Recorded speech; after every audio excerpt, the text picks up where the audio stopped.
Olá, eu sou o António Tadeia e estou aqui para vos falar de dois dos jogos mais importantes da 33ª e penúltima jornada da Liga Portuguesa. Ambos vão decorrer no sábado e aquele que começa primeiro será precisamente o derby de Lisboa, o Benfica Sporting. O campeão visita o Estádio da Luz e lá o receberá uma equipa que ainda luta pela honra de vir a ser a melhor equipa da segunda volta do campeonato, o que conseguirá se ganhar os dois jogos que lhe faltam. Este Benfica Sporting será o último clássico desta época. Até aqui, o Benfica perdeu 2 e empatou outros 2, dos 4 que disputou, enquanto o Sporting ganhou 2 e empatou os outros 2. O Benfica entra em campo sabendo que, ganhando, pressiona o Futebol Clube do Porto na luta que ainda subsiste, que é pelo segundo lugar, e com 8 vitórias, um empate e uma derrota nas últimas 10 partidas. Ganhou todos os jogos, à exceção do empate com o Futebol Clube do Porto e da derrota com o Gil Vicente, ambas na Luz. O Sporting, por sua vez, continua em linha para igualar o recorde de pontos no campeonato com 18 equipas. Os Leões chegarão lá se ganharem os dois jogos que lhe faltam.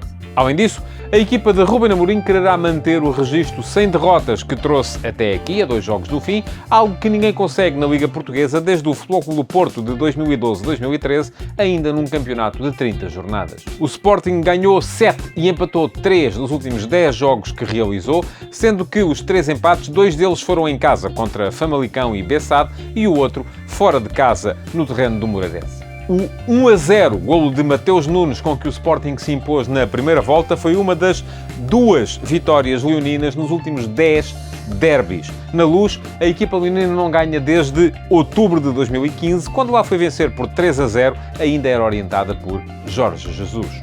Nos últimos 10 confrontos, o Benfica ganhou 5 vezes, sendo que aqui estão incluídos os 2 últimos disputados na Luz. Muito diferente tem sido o comportamento destas duas equipas no que toca a golos. Em 5 dos últimos 6 jogos do Benfica, ambas as equipas marcaram. A exceção foi a vitória das Águias em Tondela por 2-0. Já no que toca ao Sporting, a tendência é inversa. Em 5 dos últimos 6 jogos dos Leões, só uma das equipas marcou. A exceção foi o empate a 2 bolas em casa com a Bessade. Sucede que o Sporting fez golos nas últimas 5 deslocações. O último 0 foi contra o Futebol Clube do Porto no Dragão, ao passo que o Benfica marcou em casa nas últimas 9 partidas, todas desde o empate a 0 com o Vitória Sport Clube. Se o Benfica não ganhar o derby, o Futebol Clube do Porto fica muito mais próximo de garantir o segundo lugar. Tem-no matematicamente adquirido em caso da vitória leonina em Lisboa, fica a faltar-lhe 1 ponto em caso de empate no Estádio da Luz. Ora, o Futebol Clube do Porto vai visitar o Rio Ave pouco depois de terminar o jogo de Lisboa. E atenção, o que está aqui em causa não é apenas a luta pelo segundo lugar. O Rio Ave é 15º, a primeira equipa acima da linha d'água, tem apenas 1 ponto de avanço sobre o 16º, que vai ter de jogar play-off para tentar fugir à despromoção, e acaba o campeonato depois a jogar fora com o Nacional, que é o último e, matematicamente, ainda pode ficar à sua frente. Os gil-lacondenses não ganharam nenhum dos últimos 10 jogos que fizeram. A última vitória foi a 7 de março, um 2-0 em casa com o Farense. Desde então, registaram 6 empates e 4 derrotas.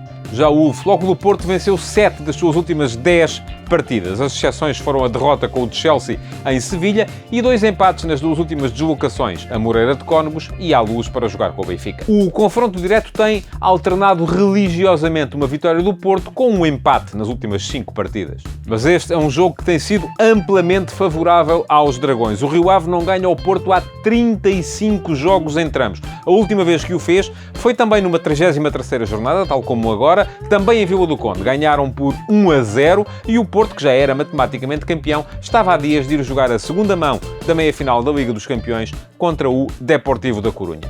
O Futebol Clube do Porto vem de uma goleada no Dragão, 5-1 ao Farense, mas atenção, porque desde o início da segunda volta, só por 2 vezes se impôs em deslocação por mais de 1 golo de diferença, que foi nos 2-0 ao Tondela e nos 2-0 ao Gil Vicente. Em ambos os casos, os Dragões fizeram um golo nos primeiros 20 minutos de jogo. O Rio Ave tem perdido muito nesta segunda volta, mas também raramente o faz por mais de 1 golo de diferença. As exceções foram os 2-0 contra Sporting, Gil Vicente e Benfica.